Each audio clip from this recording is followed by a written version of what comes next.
Ooh, that's a little bit close, isn't it? Hey, whoa. There we go. That's better. Good evening, everybody, and welcome to the Picnic Table Chat Show, Season 3, Episode 3. Oh, I think the camera's on the move there. Hang on 1 second. There we go. That's a bit better. We are having a little bit of signal issues tonight. You might have seen me chatting about it already. It's coming and going. We don't know what's going on. You know, I live on this little island of mine, and the whole island's suffering tonight. So it might be us, it might be the whole of England. I don't know. Communications disruptions can mean only one thing. If you know that reference, good on you. I'm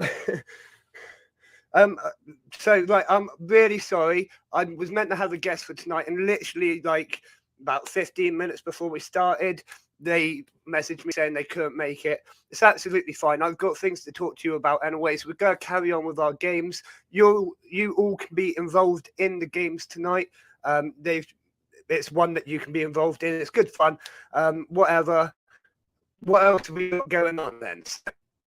My trapdoor.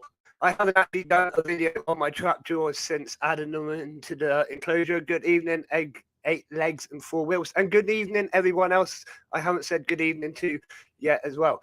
So my trapdoors, yeah, I haven't made a video on them since I added them to the enclosure, mainly because I haven't seen much of them.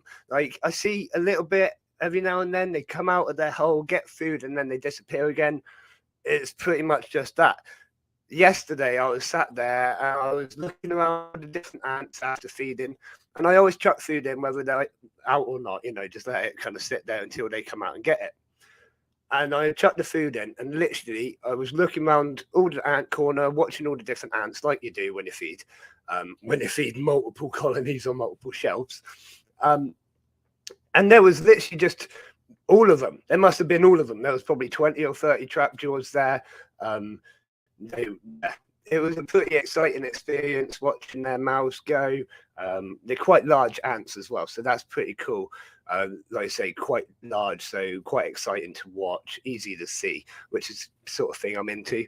I do like the smaller species like Fedoli, as you know, but my eyes are getting old, I suppose. They're definitely getting tired. So it's just easier to see the bigger ants. Like my Diacama, they're absolutely awesome because of their size. Like, you can watch them tear things apart and whatnot. But I don't mind the size of the Polyrhacus dives. They're still a medium-sized ant, and you can still see clearly what's going on. Anything smaller than like a Lasius niger, and I'm kind of squinting to see what actually they're up to. But I've just been, as you know, I fed the multi-species tank tonight. Obviously, you know that. You've been watching it for the last half an hour. They're going absolutely nuts for it. There's loads of them.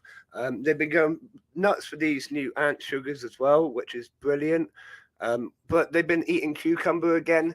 I don't know why they occasionally go to the cucumber. It's not like they need cucumber. They get everything they need from the sugars and the proteins. I don't know why they go to the cucumber. The cucumber is obviously in there for the isopod population, and the millipedes and things like that all eat the cucumber. It's a great source of water for them and food, as well as all the other food that they eat. But it's a great source of water for the isopods and things like that. But the ants generally get their water from other sources. So I don't know. Maybe they just like cucumber, or maybe it's a dominance thing. But there's loads of ants coming out all over the place at me. I like feeding time because you get to watch them all coming out of the different holes, kind of swarming over each other. And yeah, it's pretty exciting time. I'm going to have to do another massive cutback in this tank as well soon, because it's like starting to get a little bit overgrown. When it starts to get overgrown, it starts to encroach on the roof, and obviously if it touches the roof, then they can just get straight out. I have had a couple of Polyrhacus dives out and about lately. It does happen occasionally, as you know from watching my videos. There is an escape route that I've left for them, because if they want to leave, they can, and then I can work out why they're wanting to leave and hopefully get them back into the tank. Now, I don't think this is like a mass migration or anything like that. I think this is just one or two have found their way out and got a bit lost. I don't know, but one of them was literally, we were watching the tank. Me and my wife were watching the tank, and we were looking right at it, going, "That ant looks kind of different to the. Oh, he's on the outside, so he was on the outside of the glass climbing along it. We thought he would, yeah. So we got him and her. Sorry, we got her and put her back in the tank. And there was another one just on the roof. So, like I say, they're not really going far. It's not really an issue, but I'd rather they weren't all escaping. If they, got to get on top of that again. The best thing I find for that is just using the rubbing alcohol and talcum powder mix. Now, they absolutely hate the smell of it. They avoid it like the plague. Even they don't even go near the barrier. You know what I mean? Just the smell of it is enough to keep them back. So I generally put some of that around the top of the wire where the escape route is when I'm trying to deter them. And it lasts like a couple of weeks, if that. But it's long enough to give them a shift of focus, we could say, and they'll start doing something else, like expanding their nest, which I'm surprised they haven't expanded their nest again lately. If anyone used to watch the episodes a while back, they went through this massive I will read that in a second. They went through this massive expansion a couple of months back, probably just before Christmas. They literally just built and built and built and built and built, and then all of a sudden they stopped building. But they do have loads of space now, and there's tons of ants, So I'm expecting another big expansion again soon, but you can never really tell. We'll just wait and see what happens. There's loads of ants in there, but we are down to 2 queens now. I'm expecting some elates this year. It won't surprise me if we get elates. We got loads of drones last year, so it won't surprise me if we get elates. With 2 queens, that's 2 separate bloodlines. Hopefully, just hopefully, they could breed within the nest and we could end up with a few more queens. Just hopefully. But it's going to be hard to simulate the right environment. But we'll see. I'm pretty sure the drones did fly, because at one point, like, there's spiders which live in the roof. As you know, there's spiders which live in the tank. Now, they can pretty much go anywhere they want in the tank, unrestricted, because they can just walk straight over the barriers and things like that and climb. They're spiders. So quite often the spiders are living in the roofs, and they'll come down and hunt and whatnot throughout the day, and you see them going up and down. It's quite interesting, actually. But the spiders definitely caught loads of the drones as they went to fly. So that's quite interesting. And quite a few ended up in a pond and things like that. So they definitely did fly this year. But it wasn't me simulating the environment. I'm guessing it just rained. And obviously it's hot and humid in there. So I don't know. That's just one of them things of outkeeping. You're going to have to, keep doing it and keep researching it. Talk about myself now. I'm going to have to do that. Not you, me. But that actually brings me on to another subject. Someone who could help me research things like that. I can't actually say much on here, but it's all over my Discord at the moment, who has officially said that they're going to come as a guest speaker for the exhibition. They are, I gotta get this right, the word. What's that word? Hang on. They are the lead doodad person. That's it. Senior lecturer of the School of Biological Studies for Bristol University. So they're coming to do like a lecture sort of style talk at the exhibition. That's going to be super cool, isn't it? So I thought I could officially announce that kind of now. I'm just going to read this comment back quickly because I can see it there and it's kind of burning my eyes that I haven't read it yet. So I was a bit late. Just had my own premiere. Oh, good. Oh no, you lost your scorpion. Oh no, haven't seen that alpha. Oh, that does suck. 8 legs and 4 wheels. Just read that you've lost your scorpion. For anyone who's in Twitch and Facebook that can't read the YouTube comments, we've got 8 legs and 4 wheels saying that they have lost their scorpion tonight. Like, not lost, it's passed on, which is really sucky. I've got a scorpion myself. Is it that you say you haven't seen her out for a while and then you found her dead? I actually haven't seen mine for a little while and I'm kind of hoping he's molting. not last night, the night before, I got up like 4 or 5 o'clock in the morning, and I could hear legs clanking on his glass tank, which is sort of the sign that I wait for that he's out and about and hunting, because it's dark when he's out. But yeah, that really sucks. Like, have you had your scorpion long? Was it young? Was it old? Let's tell us about your scorpion. You've got a premiere video out tonight as well, so anyone that hasn't watched that or wants to watch that, jump on over after this stream and give it a little watch, give it a little like, send some support over to 8 Legs and 4 Wheels, because that really sucks. I would be devastated to lose any of my pets, especially my scorpion, because I don't have any other scorpions. To be honest, I'm obsessed with the scorpion. I love my ants to bits. I love my ants. I love all my animals, creatures, insects, what you want to call them. But scorpions are pretty cool. I'd never seen a scorpion like in real life before I owned one. And then I saw it and I was like, oh, that's so cool. And I was showing everyone. And yeah, right. They're a burrowing species. So she was always hidden away. But usually when opened the tank, she would appear. Then yesterday, that really sucks. Yeah, mine burrows. Mine's an Asian forest scorpion. Burrows beneath this massive log that's in its enclosure. The enclosure is complete overkill, like a 2-foot enclosure. Like lengthwise, it's completely overkill size-wise. But it's got this massive log in there that is actually completely hollow. And I thought it would go in there and like chill inside the log and that would be its home. No, it decided to burrow underneath. Whatever. Yeah, you have 24 scorpions. And to be honest, I cannot pronounce that. I'm not going to try and pronounce that. But it sounds cool. It's not one I know. Quite rare in the hobby. Still have the male, but now okay. So yeah, you need to get another female. So I wouldn't even know where to start. Venomous Visions are a great place for things like that, and there's a couple of others, aren't there? But to be honest, I'm not that great with knowledge on other invert providers. Had them wild here. I grew up in. Oh wow.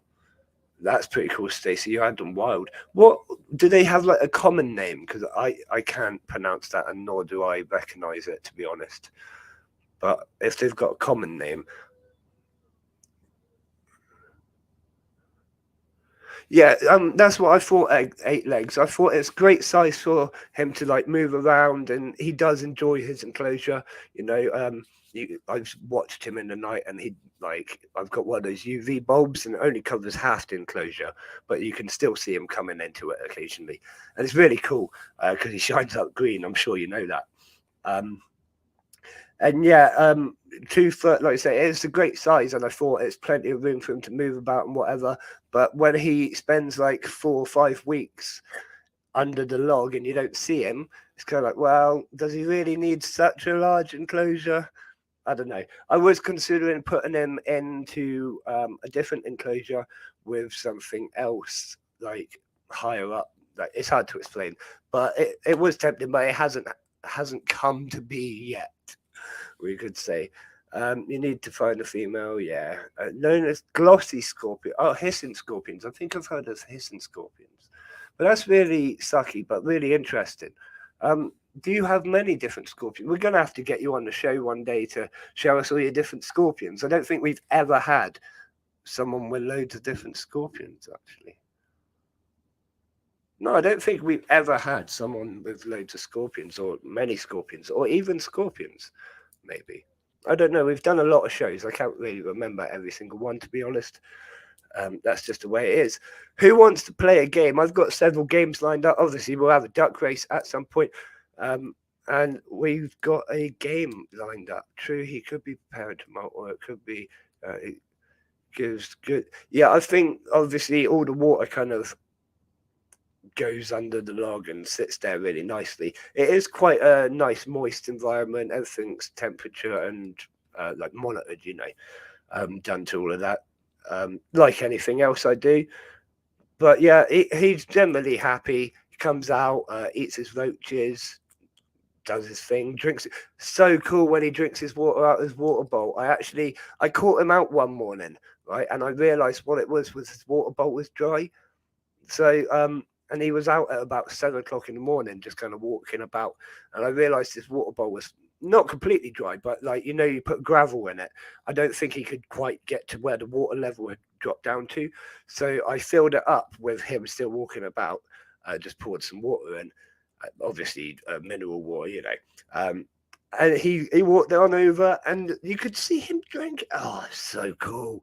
So cool. I took a video of it, obviously, as you do. And that bit of footage is awesome. Like watching him actually drinking. Oh. Like their mouth part, and yeah, I know it's a he as well, because although I've only ever owned this one scorpion, I was pretty confident it was male for my own sex in like looking at it. And then I managed to take a picture and send it to a load of other people, and they were like, yeah, it is a male. I was like, yes. I worked it out, because I was pretty confident, but you know how you doubt yourself, especially on the first time trying to sex an animal like a scorpion. Yeah. And just like watching YouTube videos and stuff like that. I think I did a Google search. I don't know. I wasn't like properly researching it, if you know what I mean. I was doing like Google search, which I suppose counts as proper research these days. Right, I'm just going to read back through. You have 5 species of scorpion. If I can get myself set up, then I would. Yeah, oh, that'd be awesome if you can come on. So yeah, he's definitely drinking. Like I say, I'm expecting he might be doing a molt, but I did think he was adult size. He is fairly large. Came to me that size, huge claws on him, awesome. Like I say, really cool. Yeah, I wouldn't have a clue with tarantulas. Good evening, Dino. Is when you're sexing tarantulas, is that the same sort of thing as a scorpion?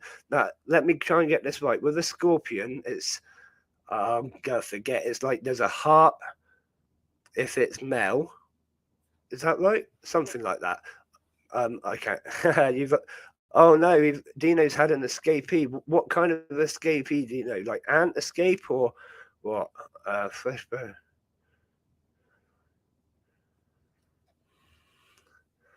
But yeah, I can't really remember, to be honest. It was quite a, let's say, it was a random thing. It wasn't really my normal set of knowledge, we could say. So we've got 12 people in the chat at the moment. Shall we have a little duck race before we go into tonight's proper game? And like I say, this is a game tonight for anyone in the chat to be involved with. There's no prizes. It's just for fun. It's a good game, you know. Dino, you've had a centipede escape. That's not good, buddy. I don't know a lot about like species of centipedes, but is it a poisonous one, and does it hurt? Everyone's jumping straight on the numbers. So if you haven't seen the duck race before, all you gotta do is put in a number that hasn't already been called. First come, first serve on the numbers. We're gonna be having 14 ducks. The ducks all have a number. You get a duck. You know how it works. We're gonna go for a 2-minute duck race because we love you. 14 we said, didn't we? We'll double check that. 15 now. We're going up to 15 ducks. That is quite a few ducks. I am not following who's calling what number, by the way, so please do sort that out yourself whilst I'm bringing up the duck race. Here we go. Adding in the duck race. There we go. So it looks like everyone's getting numbers.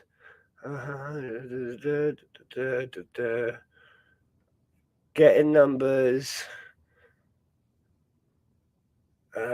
If you haven't got a number, you've still got time.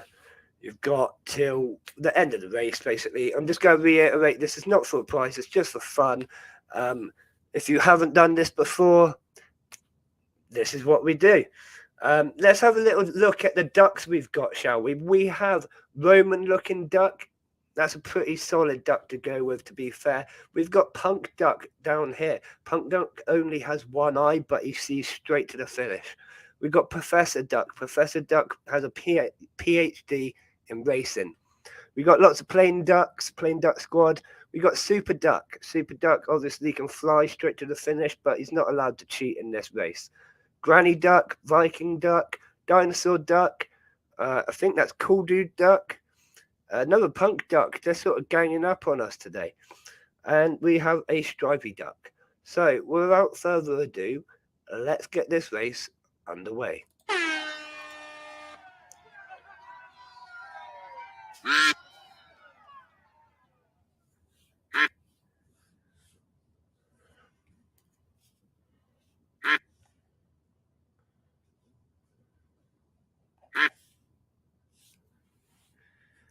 And coming out in front is number 15. No, Viking Duck. Number 5 is holding it now. Number 11's taking it.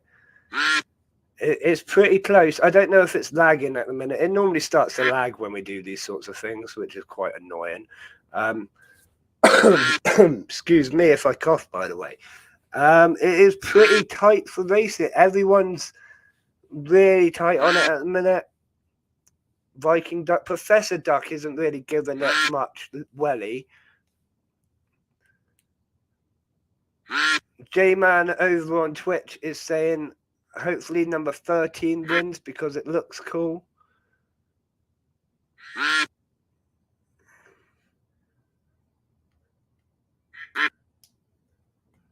And the Ant Warrior is saying boo number 13. It's going well for most of the ducks. Number 7 at the back, number 4, number 5 at the back. We got number 14, number 1, number 2 at the front, number 6 at the front. They're all falling back now. Oh, we got number 14 and number 3 holding their line. Now they're coming up to the last 10 seconds now. They're making their final break for it.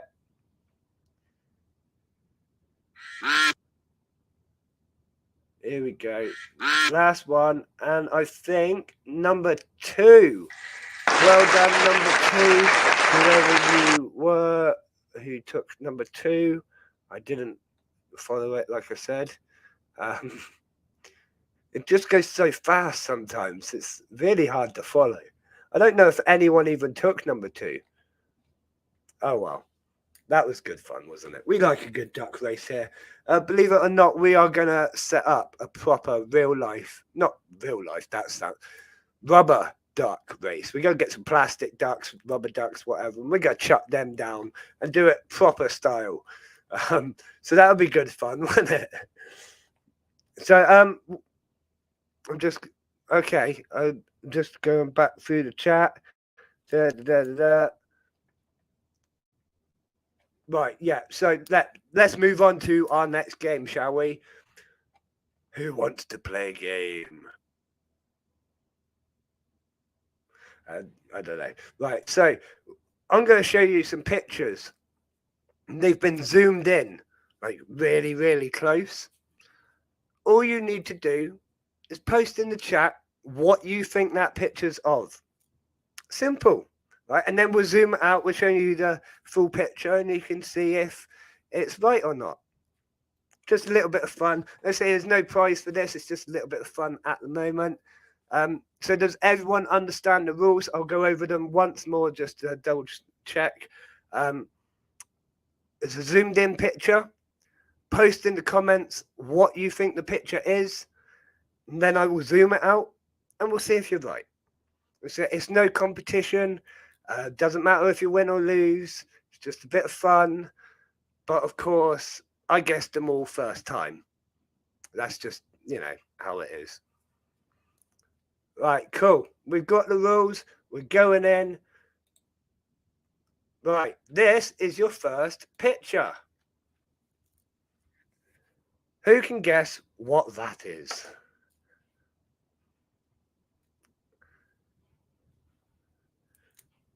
We're giving you about 30 seconds to a minute for each one.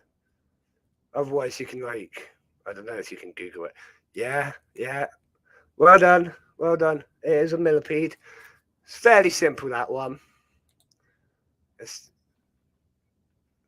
zoom it out. When it zooms out. When it zooms out. Right, hold on. It's not zooming out, it's just being slow. There we go. Oh, now it went too far. Too far. There, that's it. It was a giant African millipede. There we go. So next picture, if it works.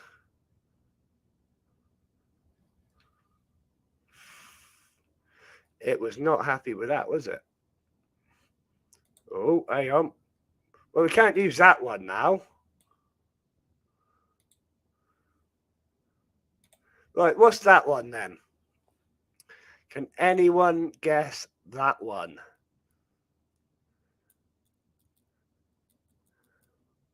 That what? I the way I talk sometimes. I think my computer's really not liking this game.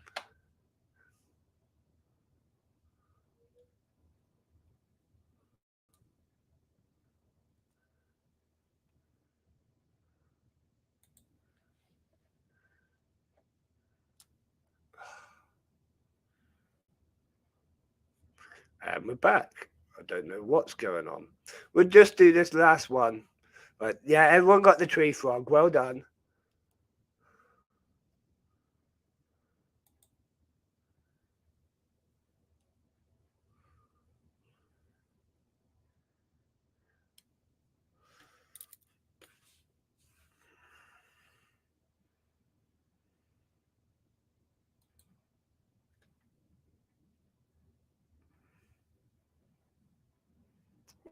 Well, I think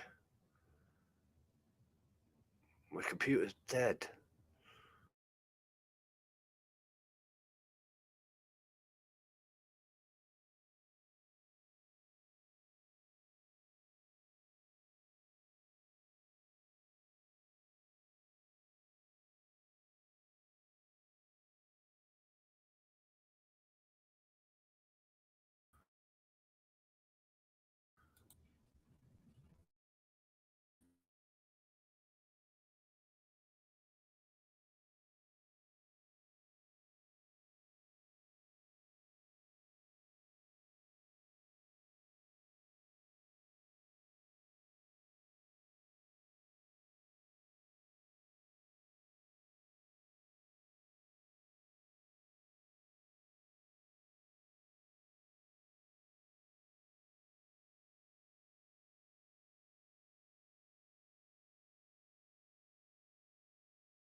Right, 1 second. Oh, we are working on old school technology. My computer just died.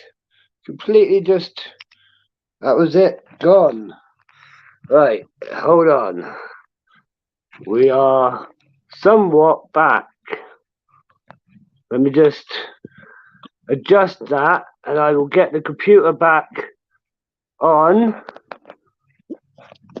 somehow with one hand. I know what I'll do. I'll do it like that. And if it falls, it will be fun for you. It's probably going to fall.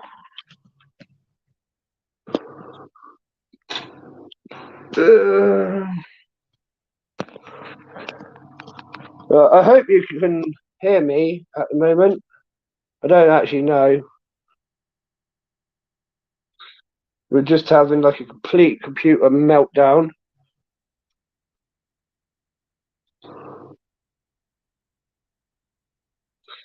It's coming back.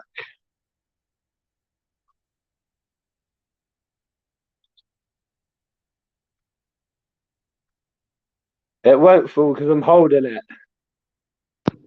Quite a few ants there at a minute. Oh yeah, you can hear me. Good, good, good. The computer's just turning itself back on. Something was not happy about that. I don't know.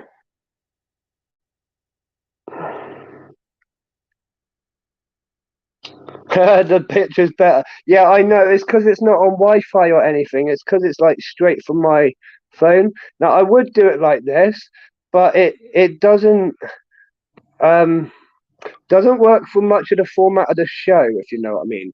When I'm actually doing the interviews and stuff, it like to be fair, I could probably do this and then swap it onto the computer for the interviews. But when I'm doing interviews, I need to be able to do the computer really because then I have like control over the layout and things like that.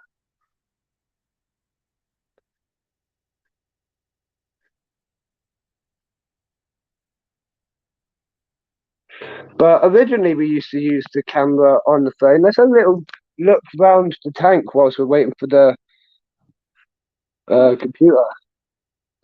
Do. I really need to take this pot out, but every time I go to, there's ants all over it, so it's just kind of living there at the moment, same as the other one. Same as this eggshell. This eggshell's been there since like a long time. Oh, we got some ants. No. The glass on the pond section really needs a clean. I haven't cleaned it. That's my fault. None of the crabs out at the moment.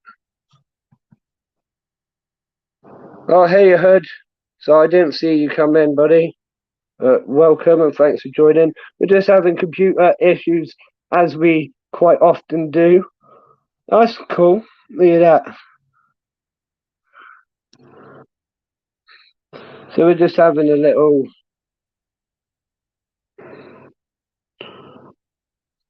look around the tank whilst we're waiting for the computer to come back to life.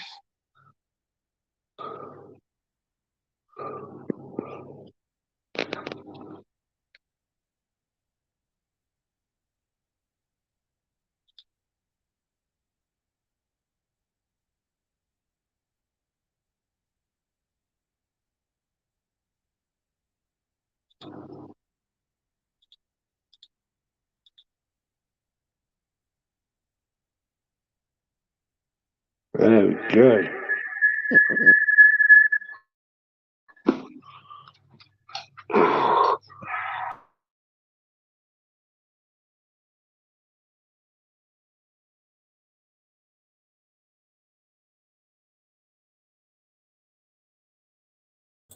And there we go. Hang on. There we go. God, it's like an echo in there, wasn't it? I am back. I'm sorry about that, everyone. Right, let's sort that out. There's me. How many poly queens It's 2 queens in there at the moment, and we don't know how many workers, but definitely a few thousand. Incredible, 8 legs and 4 wheels. Incredible watching them all. I must think about getting a small setup of ants. Yeah, definitely do. Ants are awesome. I recommend everyone gets ants all the time, forever. That makes sense. Yeah, get ants. I do apologize for the issues, technical issues. My computer just completely died on me mid-game as well, but you were all doing so well. That was a parrot as well. Well done to everyone who guessed it. And well done to everyone who guessed the frog, which just suddenly appeared on the screen. I don't know how that even got. That wasn't part of the game, okay? But I think that game pretty much just killed the computer. I don't know. Something happened, didn't it? Maybe I kicked it. I don't know. Maybe it's got a loose wire. I better have a look at the end of the stream as to what is happening and why it just decided to turn off on me, because that's rather annoying. We can't be dealing with that all the time. So what else have we got going on? What other games have we got going on? We could do another duck race very soon as well. I'm not going to say another duck race.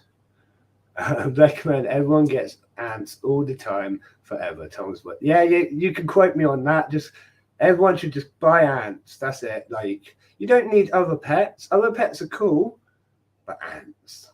Everyone should have at least one colony of ants just to learn about it. Speaking of which, I can see some drones walking about literally right now. There's like 1 or 2 drones on the outside of the nest, probably coming out for food. Do you have any pollies? I'm not going to answer that Hood's questions for him. Although I will say, I think you did have Polyracostides, didn't you, Hood? You can't afford any more ads. Yeah, I kind of know that feeling. We have had a call for a duck race as well. Seth bought ants tonight. Yes, he did. You can tell us all about your ants if you want, buddy. The ones that you've bought tonight.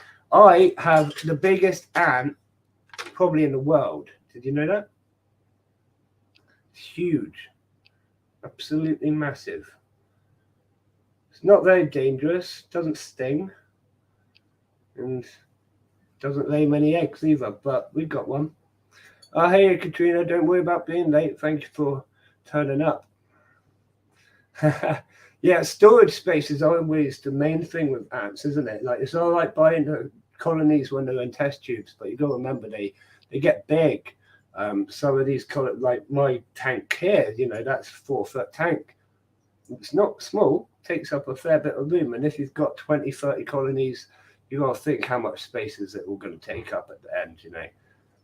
Yeah, you can have them in smaller setups than a 4-foot tank, but it is all space at the end of the day. Money and space is the general thing which slows down ant keepers, I think.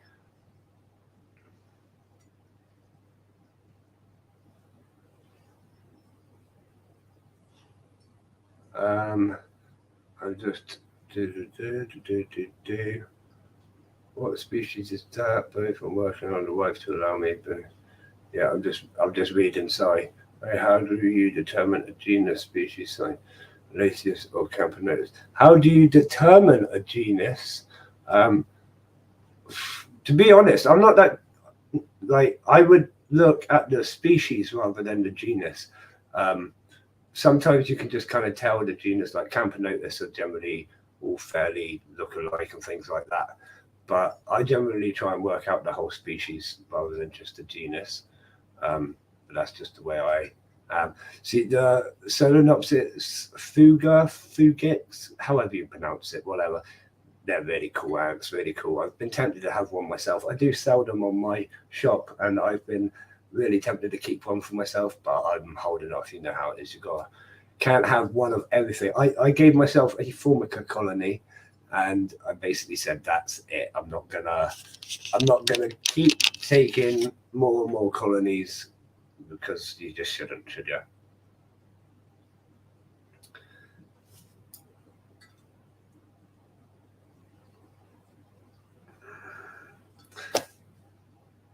Got a few more things to talk to you about. So I'm going to a nature reserve soon, and I'm going to be like having a look round with the people. They've decided to come show me around to do a bit of filming, and they're going to show me the different ant species, different insects and stuff like that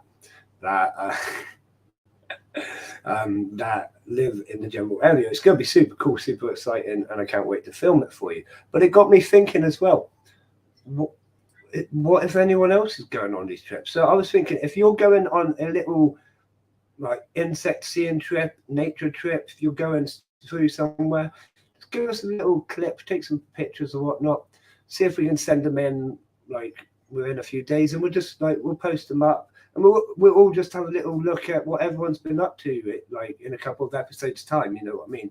Only if you want to, obviously. Don't feel like you have to, but if you're going somewhere interesting or exciting, let's show everyone. You know, this is a great place to do it. Oh, answered. I'm not going to get Gemini. You know, I've been tempted by them, buddy. You know how tempted I am by Gemini and Invicta, but I shouldn't. I've got 30 or nearly 40 colonies as it is, and it's just the stress of like trying to keep on top of it all. I like things to be easy. You know what I mean? I'm too easygoing, and like the stress. What if I forget to do that barrier? I can deal with a couple of like Formica running about, a couple of Campos, or even my Pollies. I don't mind, but could you imagine if I forgot to do the barrier? I don't know. I always think, what's the worst case scenario with like if I mess up, and I just think Geminata and things are a bit too, I don't know, risky for me. I don't mess up often. But what if I do? Or what if I'm ill and like I end up in hospital and the missus has to look after it? I don't know. What nature reserve is it? It's just going to be the local one in Weymouth, just local to me. Like I say, they've been really helpful, really kind. They're going to show me around and actually take me to like where they've found stuff previously, so I'm not just wandering around aimlessly, you know. And we'll have a little talk about it. I might even get to do an interview with them, so that would be really cool and interesting. And so it's your full-time job. Yeah, I do not doubt it's a full-time job or so. As we know, I don't really have enough hours in the day to add in another full-time job.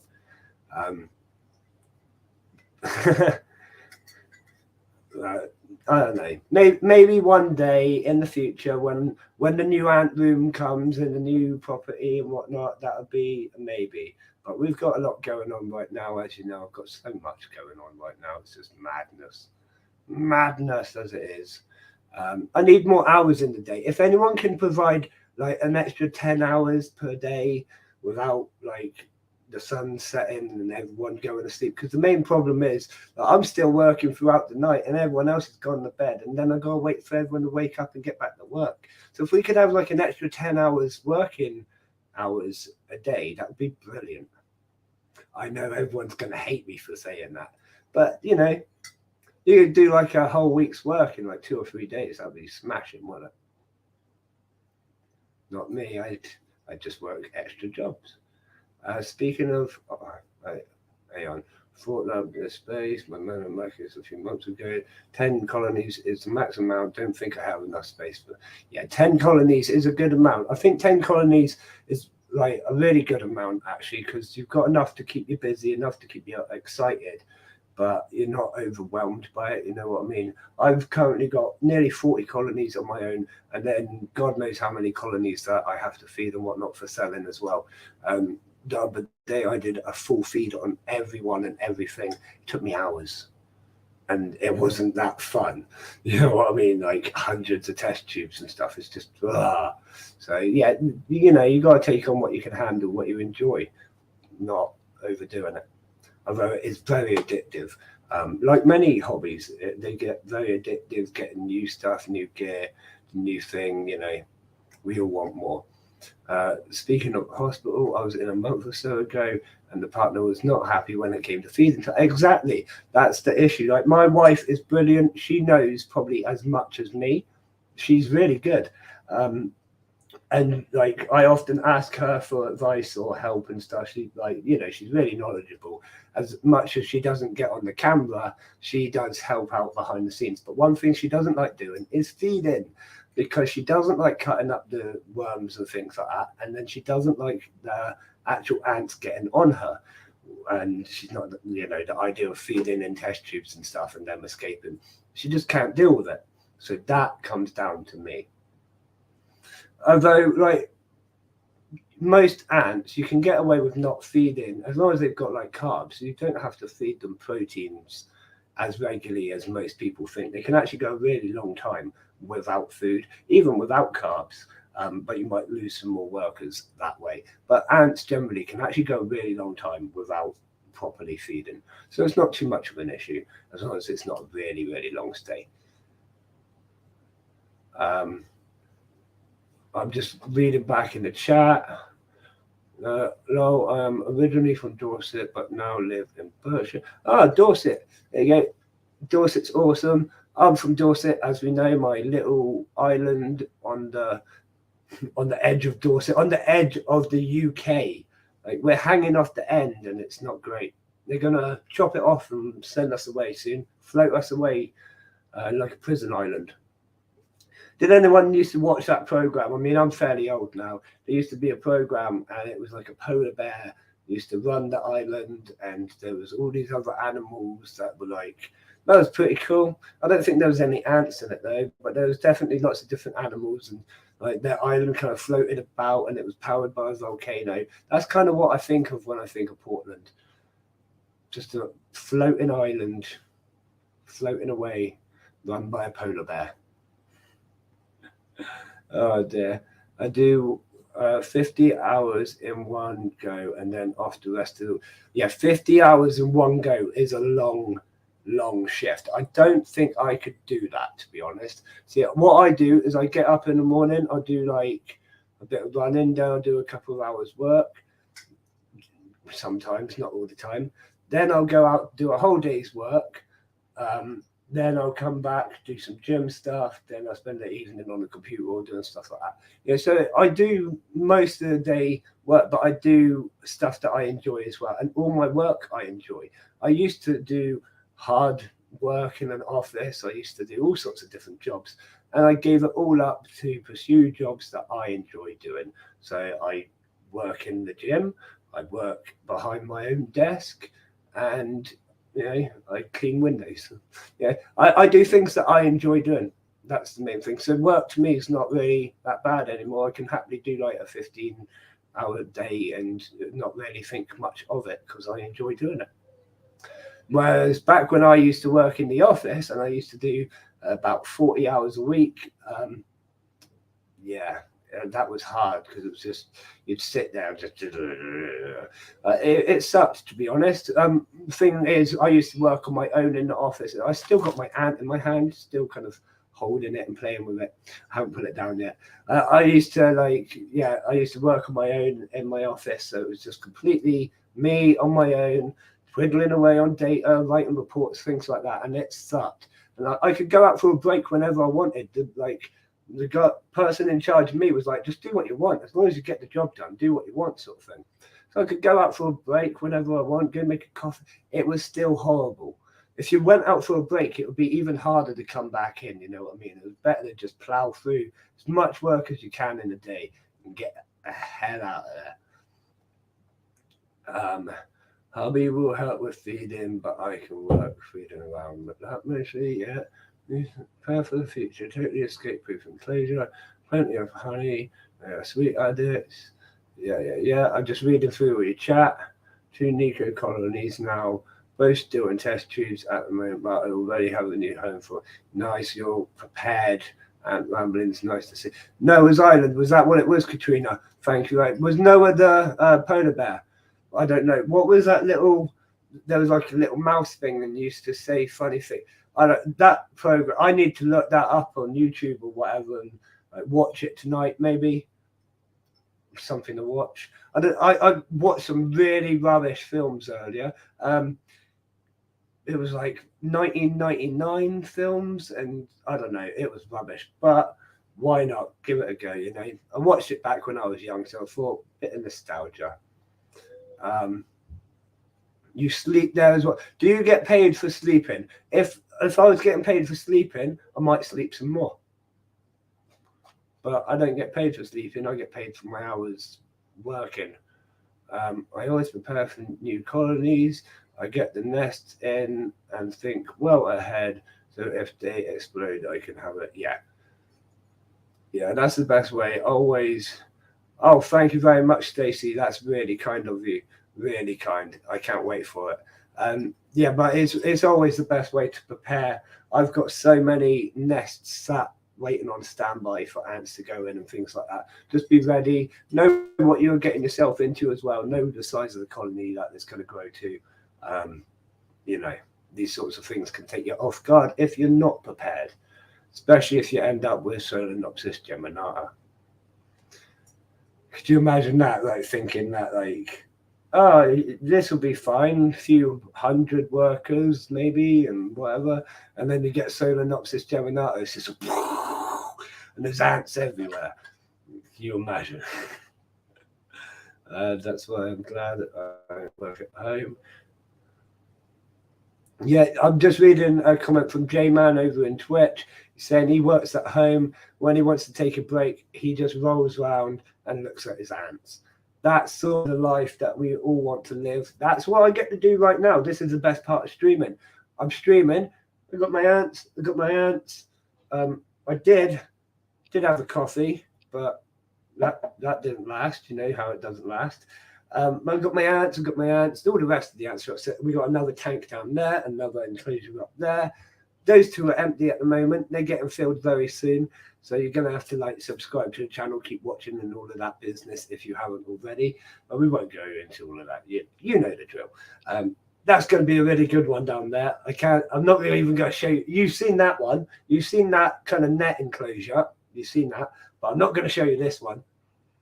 This is going to be a good one. You're going to be like, oh, wow, he didn't. Oh, yes, he did. Yeah, this is going to be a good one. Oh, dear. Right, let's read some more of these comments.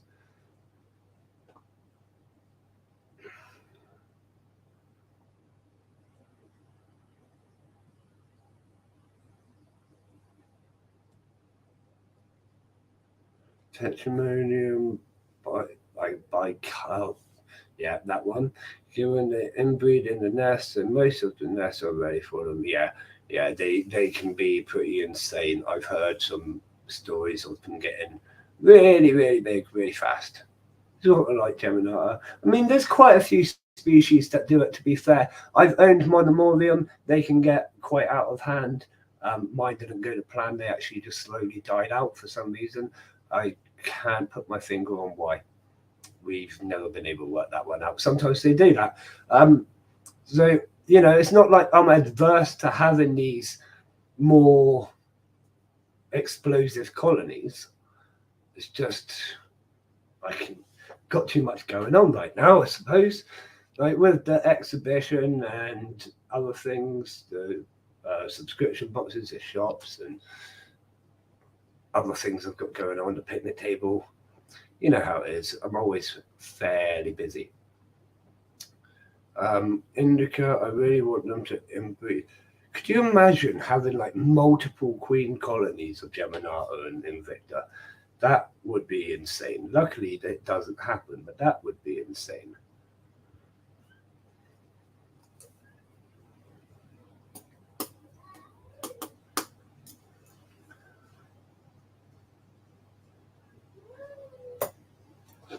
I'm just going back through the chat. We'll have another duck race in a second as well.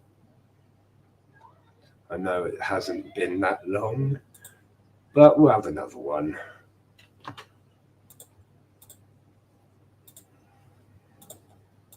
Has anyone got any questions for me? As it's me tonight, and we haven't got a guest, has anyone got any questions for me? We have done this several times, so I'm sure a lot of you have asked your questions already. But if you've got any questions, you're welcome to send them in. I will answer everything as I always do, or to the best of my ability.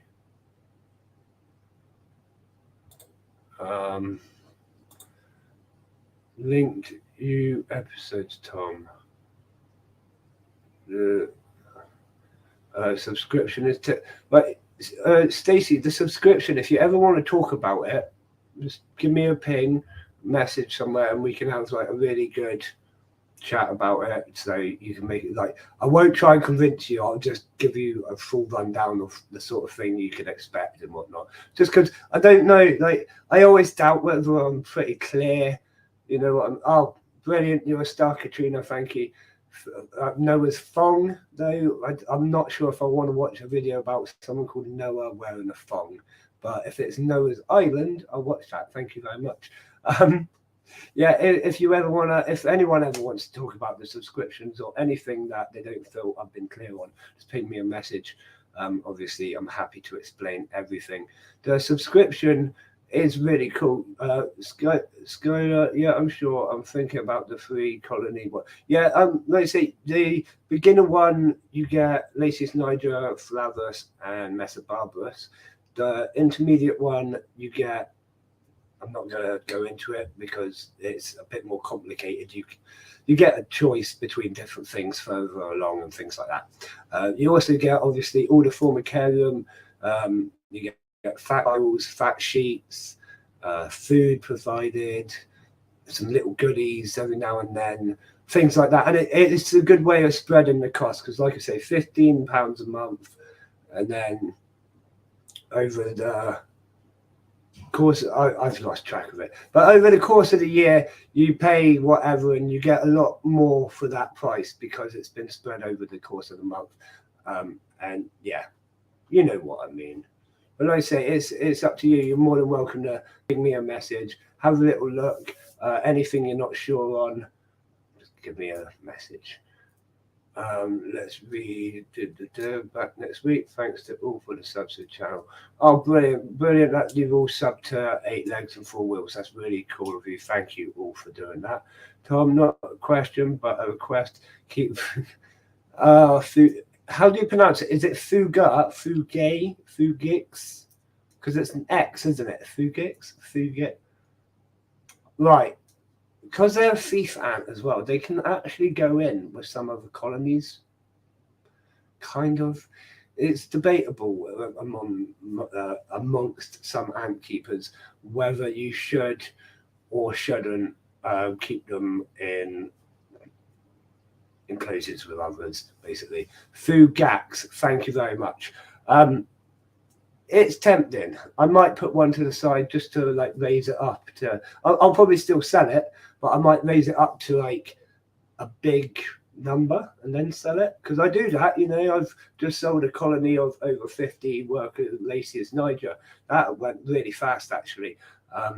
I've got a few other colonies that I'm growing to larger before they're put on the website as well, just because I think there's not enough opportunity to just buy like a ready-made colony, you know what I mean? Have that hard work taken away, basically, because all you want is just a cool colony to look at. Let's have a look. Dino, thank you, the original creator of the monthly subscription boxes. Yeah, I have actually put that on the website now. There you go, it's claimed. So it those things, think you said for yeah, drop me a message. Fugax, yeah, the subscription box is an amazing idea. Yeah, like I said, it's a whole learning experience as well. I put quite a bit of thought and effort into each month, and I do tailor it slightly to every different person as well. So I keep in contact with you throughout the month, so I like to keep I like to know how that colony's doing. Keep sending me pictures, keep in contact, that sort of thing. And even if you don't do that, I can send you. I have a rough idea of what the colony should be doing at that point. And generally, if it dies, you're going to message me saying it's dead or whatever. So I know roughly what the colony's going to be doing at that stage. I can then tailor each walkthrough to what we're going to be learning, what you need to be doing with that colony, and what's happening this month, basically. It's quite a good idea, and it's had some good reviews. The Ant Warrior has just asked, will I ever sell nests? Yes, I will. I've got some amazing nests coming from Paul and More ant shop over in Canada. I'm going to be one of their UK suppliers. So that's going to be super cool. One of the products it's like an Outworld, 3 test tubes attached to a block, so they can use all 3 test tubes, go in the Outworld to feed it. It's really cool. Yeah, I'm really super excited for that product. That's going to be on the website really super soon. And we do have another supplier that might be giving us some other stock as well. So yes, there's definitely going to be nests. There's going to be Outworlds eventually. There's going to be basically everything that you can ever imagine on my website from one place or another. So yeah. I have been setting up deals with other ant shops. Bear in mind, a lot of the products, all the queen ants come from me, obviously, because that's just how that works. But a lot of the other products are not my products. They are products that I've made agreements with the other ant shops that I can provide their products in, like the subscription boxes and things like that. So you won't end up with just stuff from me. You'll end up with like possibly stuff from the Ant Lady. You'll end up with the Nest from Paul and More, and you end up with loads of different business cards as well, so that you end up like you have a portfolio of where all this stuff has come from, where a good place to go and get these things in the future is, because you don't necessarily have to come to me for these things. If you've just got this nest from me in the subscription box and it's come with a card from Paul and More, you can then go onto the Paul and More website, because you know they're a damn good supplier, and have a look for yourself. You know what I mean? It just introduces you to a lot more of my contacts, where I would go, what I would recommend to use, that sort of thing. So yeah, I just thought it was good. Excited to see what the nests look like. Always looking for nests in all different types. Tom knows how many I've had and how many. Massive downsize. Yeah. We will do a duck race, because I've got it set up. I was just chatting, sorry. We got 12 in the chat, so call your numbers now, please.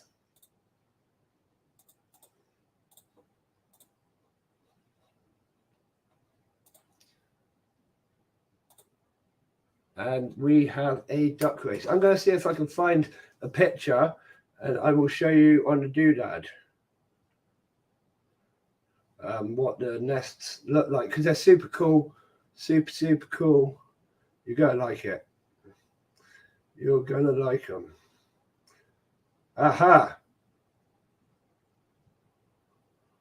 Right. Hang on. I'm just going to go back to full screen there. Hang on. We're going to go like that. And we go. Whoa. Turn off the light a second. Hang on. Move that one. There. If you can see that, I hope you can see that. That is going to be one of the nests we provide on our website. That's going to be super soon as well.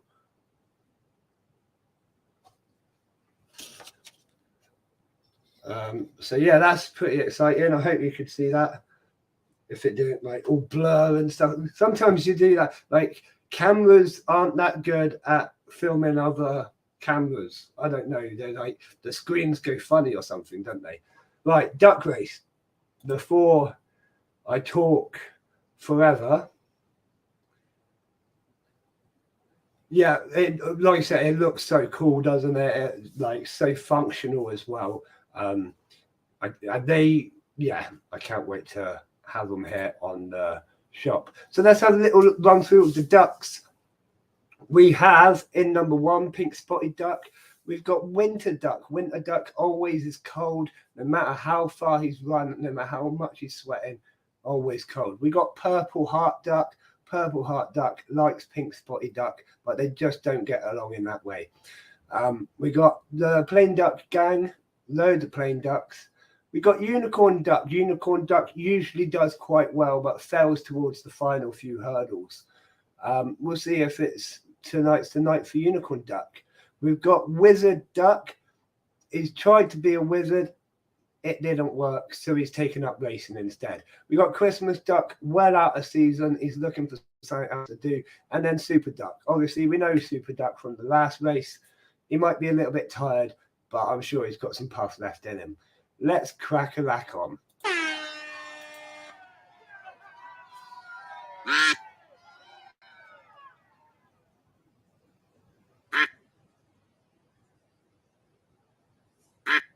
And number 2, straight out in front. Can't believe that. I've never seen such agility in a duck.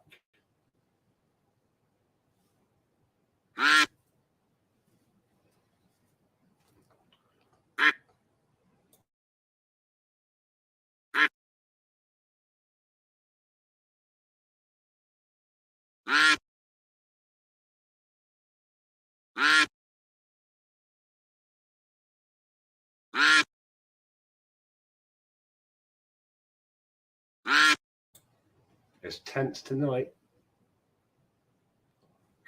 They're all pushing very hard for the win. Number 8 pushing out in front right now. Closely followed by number 3, number 11 following. Unicorn Duck coming up the middle. Fighting with number 7. Literally battling.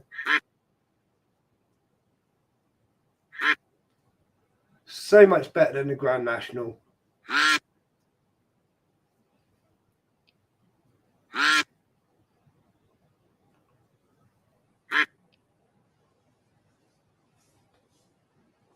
Number 11, Super Duck. Oh no, falling back. It's falling to number 8. Number 8 is keeping out in front. That's 20 seconds now. This is where they all push up. And it's also where the signal generally lags. Right at the end. Come on. Number 8 is holding it. Everyone's coming up to that line. Number 9's pushing out in front. Number 8's falling behind. Number 9 looks like it's going to take the win. Number 9, well done. Closely followed by Super Duck in number 11. Well done, that duck. Well deserved, I suppose. Oh, we do like a good duck race, don't we? So we will do a real life duck race at some point. I don't know how I'm going to make that work, but we've found a location. Like we're going to make it work. You know what I'm like. I'll make it work somehow. Just remember the money I got to buy the Nikos from the. Oh, well done. Like I don't follow the Grand National. I don't bet. I do not gamble. Right. I have an addictive personality. If I do something once, I tend to do it a million times. So I never started gambling, thank God, because I would be broke right now, I'm sure. But like when I was younger, I always used to like watch it. It interested me and whatnot. But I don't know. I like horses, right? And I used to ride horses. But I do kind of say, like, they're one of the most pointless animals now, aren't they? And now this is going to cause an argument. But, like, they get raced and things like that. I can understand. But they're hardly out working in the fields anymore, are they? Right? And we don't eat them. What do we do with horses? Like, insects all have a purpose. Dogs kind of have a bit more of a purpose. Even cats have a bit more of a purpose. But what can you do with it? You can't take your horse inside. You can't eat your horse. It doesn't make milk. I don't know. If someone can tell me why, like, I'm not saying I've got any problem with horses. Don't get me wrong. I'm just saying they're one of the most pointless animals, I think. Apart from a sloth. Sloths are pretty bad.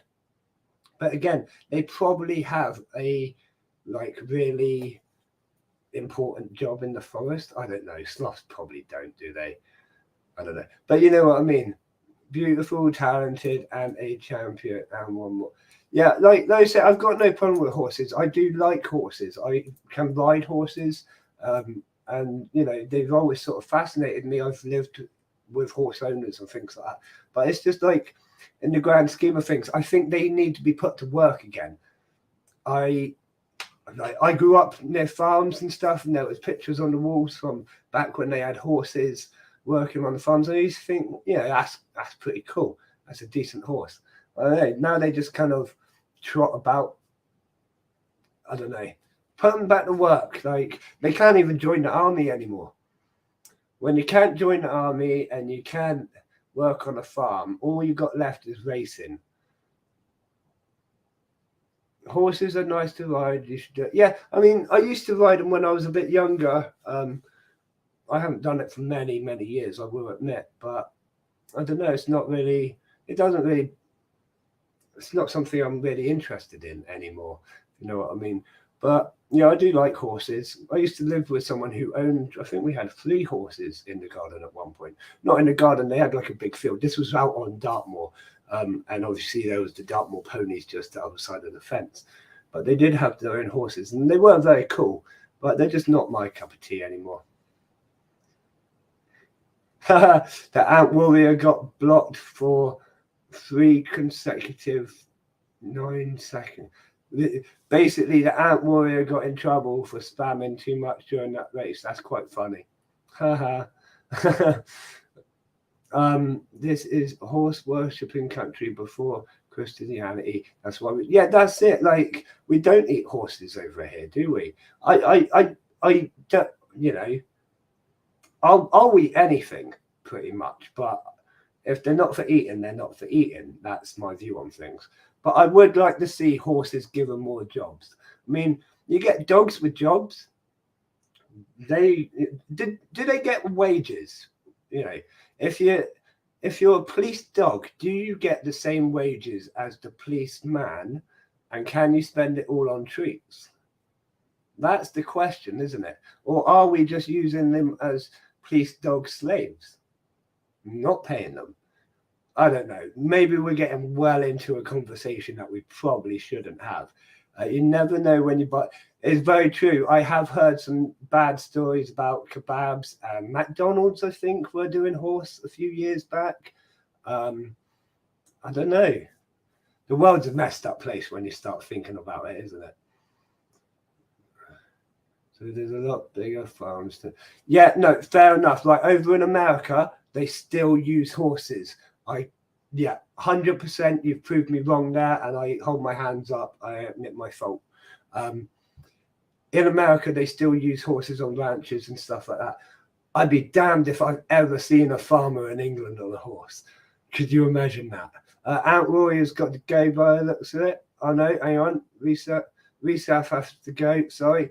See you later, buddy. Thank you for joining.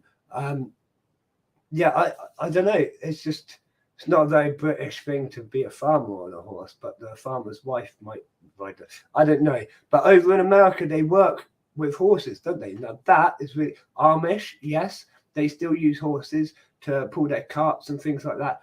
Now, America still using horses. I like that. Over here, we don't really use them. We just we like them, which is cool. But I don't know. It's just me moaning about stuff, isn't it? Sometimes I get like really grumpy, and they've got to have something to moan about.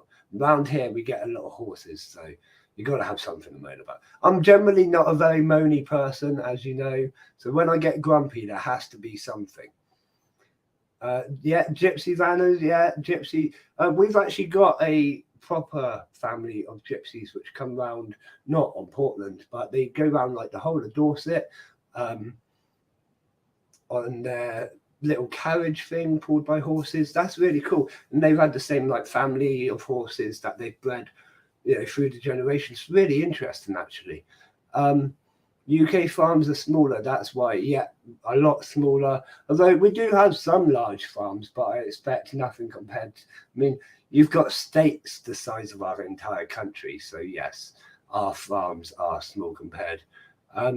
You can see farmers, cowboys can't really pull off the whole welly look, the welly and the hat, change up the welly and the hat for their hats.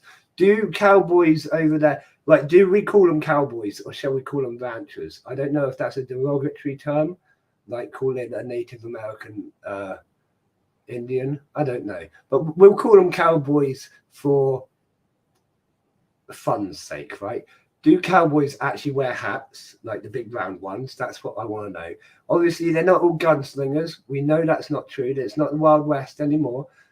But would they consider themselves cowboys like that? Or would they be like, no, that's just silly? You know, that's an interesting question, I think. Yeah.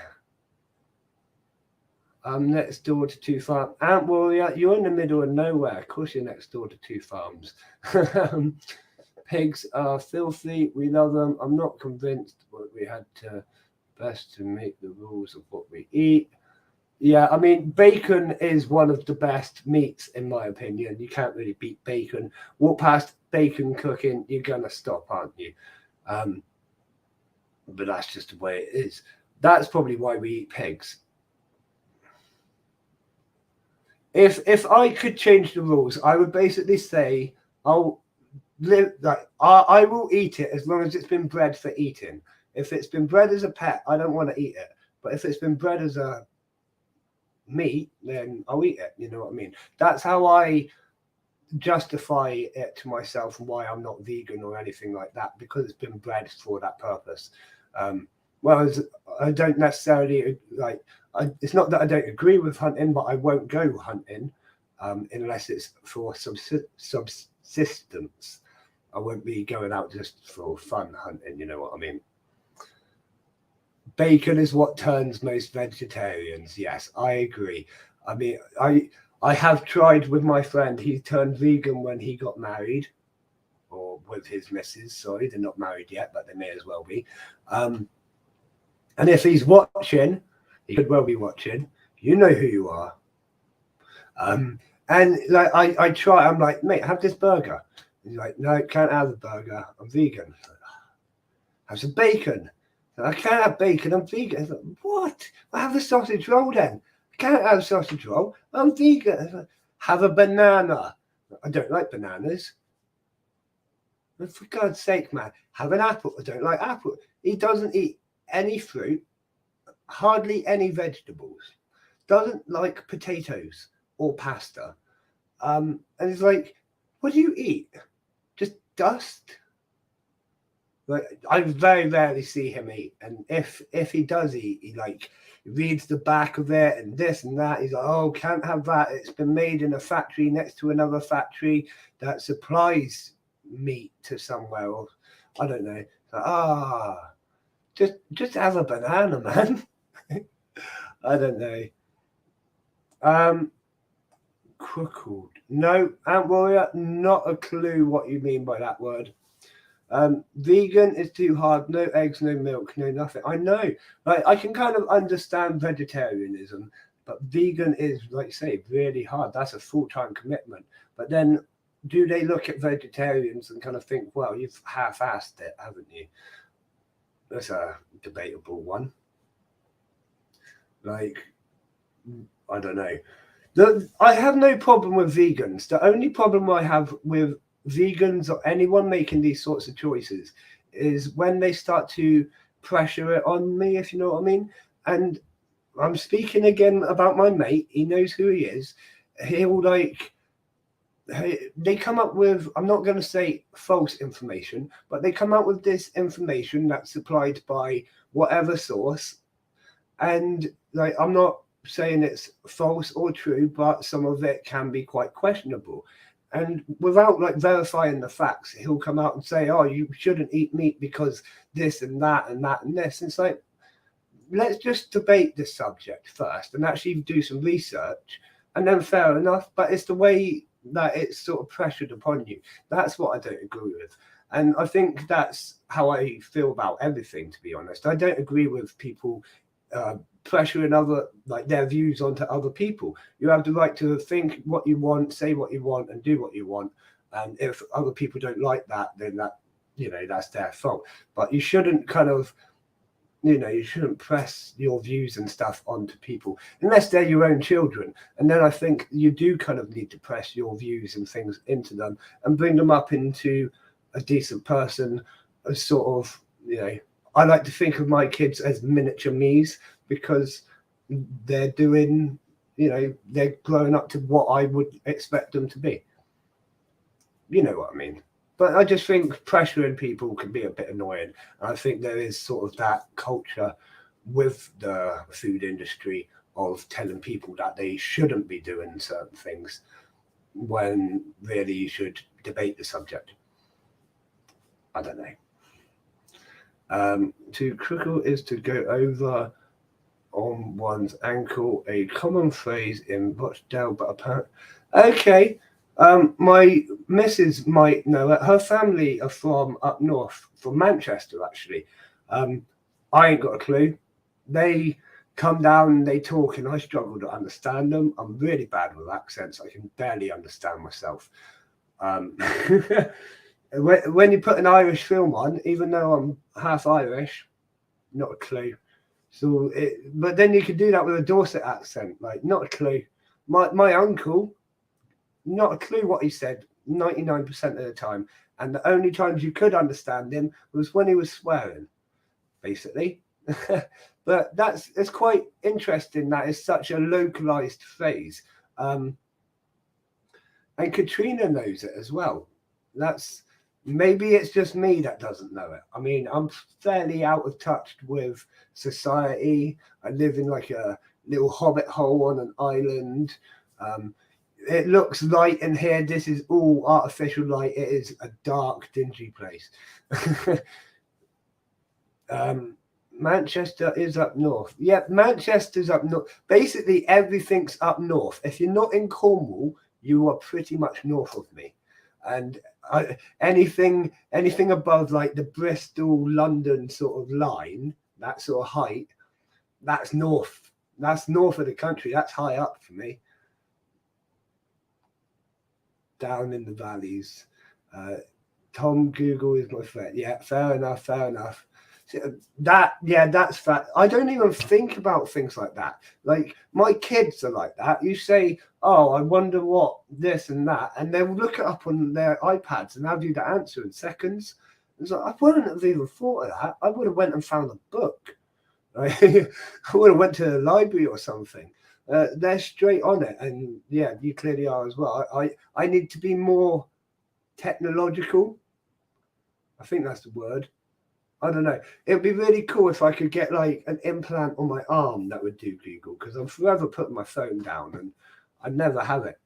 It's an hour to Manchester from Rochdale. I thought Rochdale was actually like a lot closer to Manchester. But again, I haven't got a clue when it goes up there. The furthest I've ever been, well, no, apart from when I went and stayed in Scotland.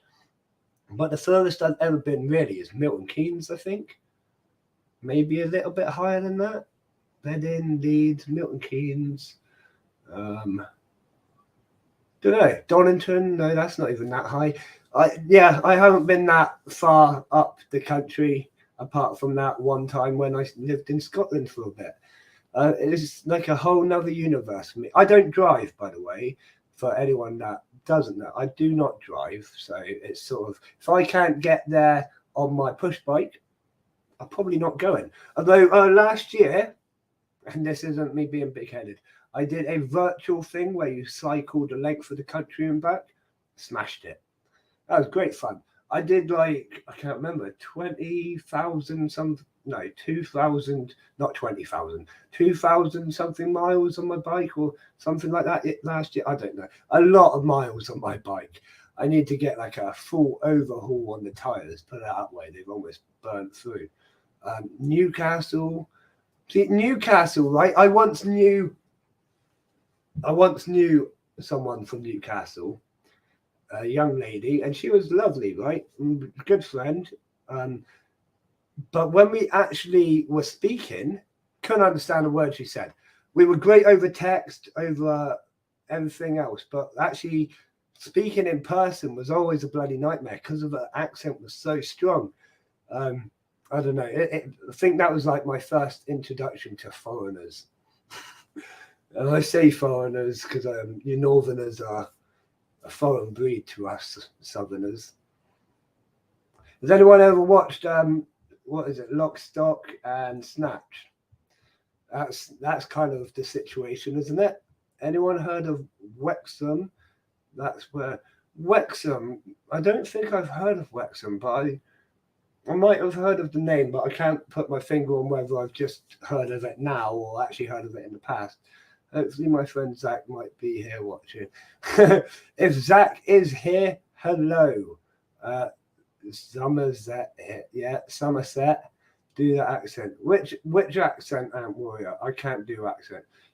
I can't do Scottish. I can't do any accents. Like I can't even do my own accent. Sometimes I stumble just trying to talk. The Welsh accent is, yeah, it's all right. It's sort of like, no, to be fair, I did know quite a few Welsh people. It's really loud though, isn't it? It's generally loud. Good evening, freezing cold Cheeto. Thanks for coming in on Twitch and watching. Yeah, it's really, I don't know. I can deal with the Irish accent. I know a lot of the Irish accent. I can deal with that. I still struggle to understand them, but man, how they see, even like reading it like that makes me, yeah, like that's kind of how she used to speak as well, actually. Oh, it's Ant Haywood over on Twitch. No, that's confusing. Cold Patrick, Ant Haywood, freezing cold Cheeto. It's confusing sometimes, isn't it, buddy? Everyone's got different names on all the different channels and stuff. My auntie's accent. Goon Dan the Toon. Yeah, I don't know what Gang Doon the Toon means, but something about Bugs Bunny, possibly. A gang of Bugs Bunnies. Everyone knows soon as I talk that out. Yeah. Okay, yeah, freezing cold. Yeah, all right, I get it. Stacey, everyone knows that you're. That's because Americans, like, the Americans have quite distinctive accents, to be fair, don't they? But they have like a weird obsession with the Irish accent, don't they? Is that right? I don't know. Which is weird considering half the American population at one point was Irish. I don't know. But when you call your family, they say you're English. That, yeah. Are you still living in the States or are you in the UK now, Stacey? I always get, you know what my memory's like. If you're in the UK, you probably do sound like British because it'll be wearing off slowly and you'll be getting our sort of traits and how you should speak English. No, I'm sorry, my American friends. I'm only messing. It is weird how we have English and then the Americans have English, but their Americans is different to our English. Stacey's in Wiltshire. Yeah, if you're in Wiltshire, you will be picking up a British accent, let's be honest. Katrina, now that is a good question. Let's bring that up on the doodad. What's everyone's hopes and nuptials this year? I'm hoping I'm not necessarily going to go out and catch anything, but I'm hoping to find some Myrmica. That'd be cool. Mainly because I know where there was a nest last year that shouldn't be there anymore because I think it was removed. So I'm going to go there, see if there's any stragglers. And then, yeah, I'm just going to have a general look around a few areas where they could be, see if I can find some Myrmica. We got Ant Warrior saying Flavus. Yeah, that's really cool. Myrmica Ruba and Cremagaster. That would be really cool. Oh, excuse me, yawning. I never normally yawn on stream. I couldn't help that, though. I do apologise. Must be getting late for me. I am fairly tired at the minute, to be fair. I think I'm still recovering from that chest infection that I had. It was pretty nasty.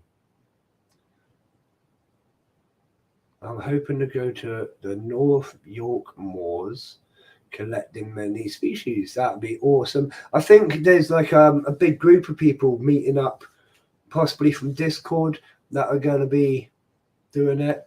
Don't we have? So I don't think we do have Solenopsis fugat. That one. I don't know if we do have them natively in the UK. But to be honest, I don't know these days because every time I look, there's more and more ants on the list of what's available in the UK. So you never know. I mean, ants are spreading everywhere. It's been seen. I can't even remember where I saw it, but it's been seen recently that ants are starting to evolve, and their social aspects are starting to evolve as well. They're starting to socialize more and work together a bit more, which is really interesting. So, yeah, I think we could end up with a lot more species and a lot more environments. And I think they're going to become more hardy to certain environments as well as the world sort of changes around them. Ants and insects and things like that are always very sensitive to environmental changes, and they will adapt and evolve before we do because they're in tune with nature.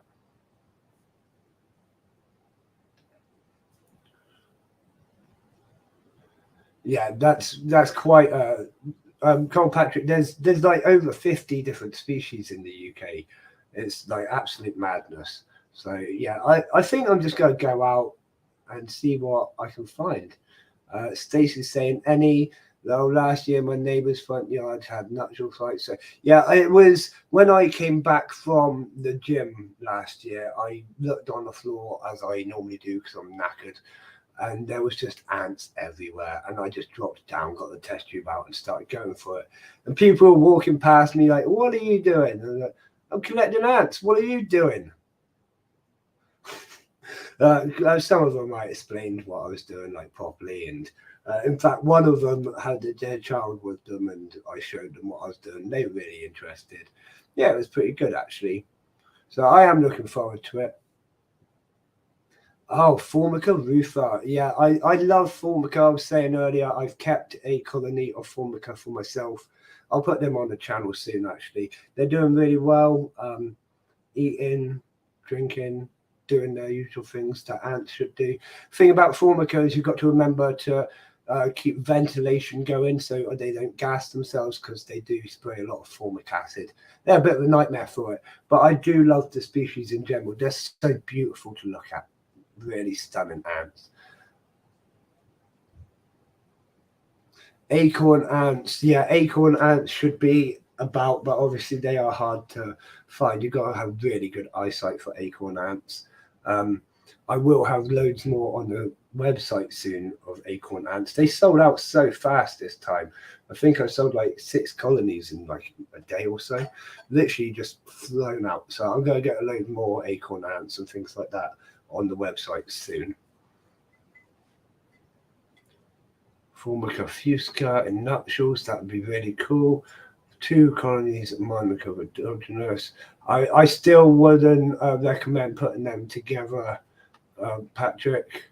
I have test tubes in my handbag ready. Yeah, good stuff, Stacey. I always have test tubes in my coat or my rucksack and things like that. I'm just going to mute the microphone to have a big cough. 1 second. That's better. God, that would have blown your ears off. Not really. I find rufa in the woods a lot. Yeah, because you would find you'd find most formica in the woods and things like that. The forest behind my house is, so I might go tomorrow and look for Terraformax. Yep, I think it's still a little bit early for UK nuptials. I mean, the weather's still awful, let's be honest. I think they're going to be slightly later this year. Although it might warm up and surprise us, but I think nuptials are going to be slightly later this year than normal. Probably late May. I'm expecting to go out and they'll be like for a couple of days like last time, I expect. We might get them beforehand, but I'm thinking late May with the way that the weather's working at the moment. Need to order some test tubes. Yeah, get on it. Like, get a stock of test tubes. The thing is, when you're collecting the queens, you can collect them into like a lunchbox or something, put them all together in a lunchbox, and then when you get home, sort them out into individual test tubes. You do not need to carry 100 test tubes with you. right? They won't fight between themselves. They should be completely fine for a period of time long enough for you to put them into test tubes and get them home and sorted, all right? So that's my bit of advice. I mean, some people might not do that. Some people might recommend to test tube them straight away. But myself, I know when I was super excited, I just wanted to grab quite a few. So I ended up putting them in the same test tube. And then when I got home, I split them off into the individuals. Yeah, see, that's how I was when I started. I had test tubes just lying about, so I had loads left over ready to be used as such. You gain them, don't you? And I always say, never get rid of your test tubes, never get rid of anything that could be useful in the future. I mean, I've got little bits of red film and stuff that probably never going to be useful, but I've kept them anyways. You do what you do, don't you? My jaw just dislocated. That was weird.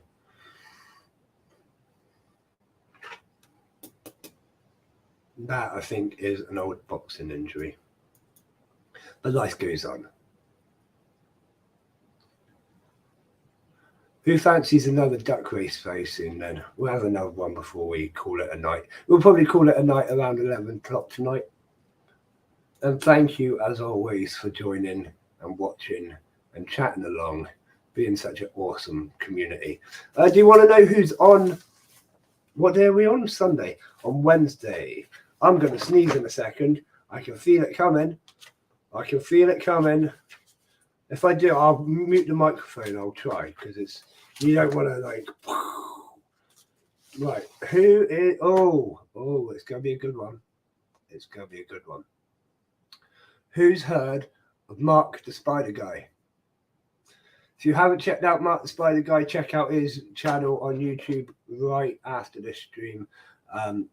Give him a little sub and whatnot. Really interesting character. Obviously, he's got spiders. It's going to be a great stream.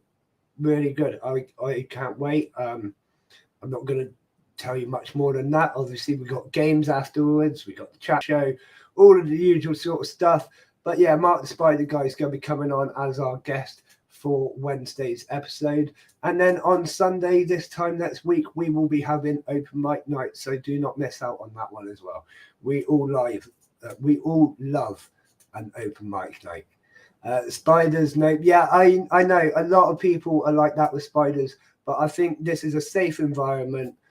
They can't get you from the screen. It's much like I could try, but I can't get you. The spiders won't be able to get you either. I can promise you that. No harm will come to you.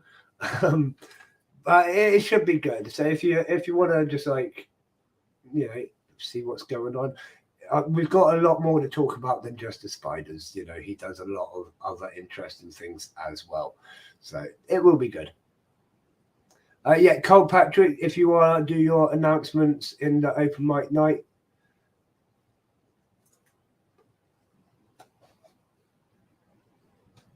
You got 200 cotton wool balls, yeah. Tell me that when the house is ablaze. Yeah, all right, okay. No, it will be good. It'll be good.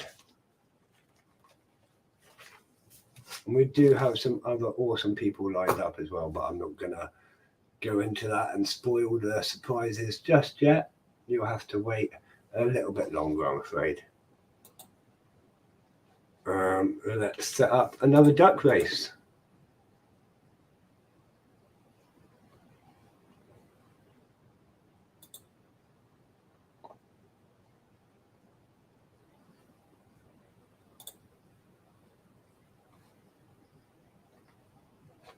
All right, we currently have 9 people in the chat, 8 people in the chat. It just went down. I'm going to leave it on 9 in case they come back. We've got a 2-minute duck race. And I need to do this one and that. And there we go. So call out your numbers. Get your numbers now. Blah, blah, blah, blah. You know how it works.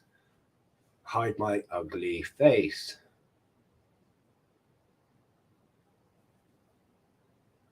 Oh, Stacy and Sky are going to have to fight for 3.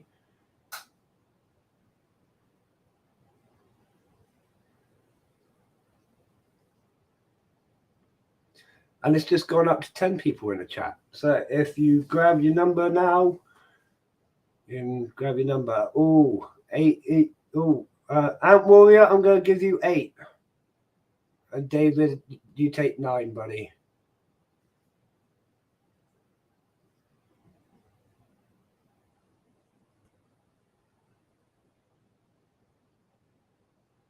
Yeah, Stacey, you did get that one first. I'll give you that. It's all right. There's no rush. Let's have a little look at the ducks that we have racing today. It's probably going to be the final duck race of the night. We have Masked Duck. I can never tell what this duck's up to. It might be getting a massage sort of thing, like a face mask and that cucumber on its eyes. I cannot tell. Might be a towel on its head. I don't know. We got Stripy Duck. We got Alien Suit Duck. This is not a real life alien duck. He's wearing a suit. Dr. Duck, surgeon, really helpful. And up there we've got actual Dr. Duck. Obviously, they're on different pay, different wages. It causes a bit of friction between them. So it'll be interesting to see how the race goes down between them. We got Donald Trump Duck. I always say Donald Duck, but it's not. It's Donald Trump Duck. He's there. Let's see how he gets on. And then we've got, it looks like a banker duck, politician duck. I don't know what kind of duck that is, but we've got that duck going on as well. So here we go. 3, 2, 1, off we go. Yeah, I will say, I think Trump is probably my favorite duck, simply because it's Trump. But I don't want him to win, because he might hear about it and like make a speech that he was the best duck ever and that no other duck could do it like him. I don't know, like he does. But he's all right. Whatever. Stripy Duck coming in on the inside there.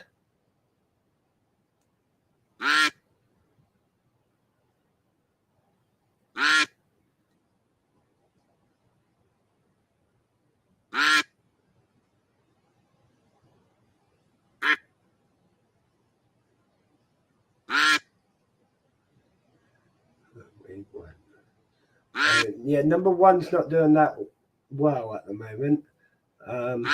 Donald Trump Duck's not doing amazingly. The Dr. Duck is actually leading, closely followed by the politician kind of duck. Dr. Duck is leading the way coming down the field now. Number 1 pushing up on the outside, closely followed by number 3. Donald Trump Duck coming up behind them. Oh, sneaky. He's getting through. He's pushing up ahead. He's using his money to get in places. I got he's up on Trump. Dean's been on one all night, apparently. As soon as we said about different lingo and whatnot, Dean's like, this is my moment. I shall unveil my language skills. Number 1 just took it from under everyone. That was surprising from number 1. Well done, number 1. You absolutely smashed it. Great effort. Go home, go sleep, go in your little. The ducks sleep in a coop. Where do ducks sleep? I know they kind of huddle and float, I suppose, don't they? Or they go up on the land and put their head down their back and stuff like that. I knew that. Yeah, that one was actually really close, wasn't it? It was super close, especially at the end. Let's just be glad it was that. Was that like the super relaxed duck that might have like a face mask on? That's kind of, it's a weird concept for a duck. I don't know. If anyone was involved in the Discord giveaway and haven't yet seen it, that was done last night. The winners were picked. I think I sent messages to everyone who won. So, yeah, you probably would have got your message already. we have got more giveaways coming up, which is going to be really good. Can't wait as always. I can't remember what was going on now. We do have a raffle thing going on Facebook as well. £2 a ticket. There's still some tickets left. Basically, it's for 2 tickets to the exhibition. You get £2 gets you a number. You can get as many numbers as you want. There's 15 numbers in total. When all of them are bought, the draw will happen. You know how it works. I think that's right. But yeah, there's still numbers available on Facebook. So if you want to go at getting a cheap ticket, £2, you'll get 2 tickets to the exhibition. So yeah, that'll be pretty cool. And like I say earlier, we've got some really interesting people, and I can actually announce now that we have, I can't pronounce her name just yet, and I'm not going to try, but we have the lead, I've forgotten the word again. The head lecturer for bio studies at Bristol University, basically. She's like a big time ant science person, is the easy way to explain what she does. Loads of research into ant behaviors and the community aspect of ants and things like that. So it's going to be an absolutely amazing talk, and I can't wait to actually watch it myself if I get the chance to. Obviously, you don't have to pay extra. That's all included in the exhibition. So there's like, she'll be given like a full-on lecture style thing. That's going to be awesome. And that's just one of the guest speakers. We have just a few, but she's said that I can announce this one now. So it's going to be pretty, like I say, I was super excited because it's not just like normal stuff it's better quality than I could ever give. Like the sort of stuff that she actually knows is going to be really cool. Yeah, Dean, I'm announcing this one just because it's super cool, but I'm not going to do much more than, shh. Don't tell everyone, but yeah, no, it's gonna be super cool. And yeah, like I said, I was super excited by this one. Super excited. Some of the guest speakers are gonna be mind blowing, and that's just a taste. Oh dear, Dean. Yeah, I know, but yeah, I'm not gonna give much more away until, like I say, until after AntCon has been and gone. But I spoke to this lady today, and she said, yeah, that's fine, like put it on the posters, do what you want, sort of thing. So yeah, I'm announcing it. But right, I am almost done for the night. Is there anything else that we want to talk about? Has anyone got any questions for me? I just dropped my pen there. I went out the other day and got pens, because you know how hard it is for me to find pens. I'm always writing things down. I'm always losing my pen, and I spend about half my life looking for one. So I went and got some the other day, and I can never keep it in my hand. And you wonder why I lose them. Yeah, that's it. But I think that is about it for tonight. So I'm going to say a massive thank you to everyone for signing in and watching again tonight. Everyone on YouTube, everyone on Twitch, everyone on Facebook, and everyone in the future listening to us on Spotify. You're all absolutely amazing. Thank you for your views and listens. Don't forget to hit the like button, the subscribe button, whatever you are, wherever you are. Show some love. You know how it is. Oh, we have got one question. In your opinion, what company has the best value for money for nests? It's a really, really hard question to answer, Ant Warrior.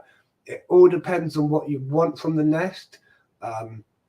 Obviously, some providers are really cheap, some are more expensive, some offer better quality builds, some offer better quality technology, some of them are just cheap and the raw thing.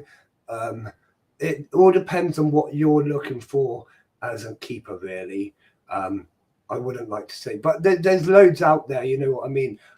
There's loads out there. I don't know.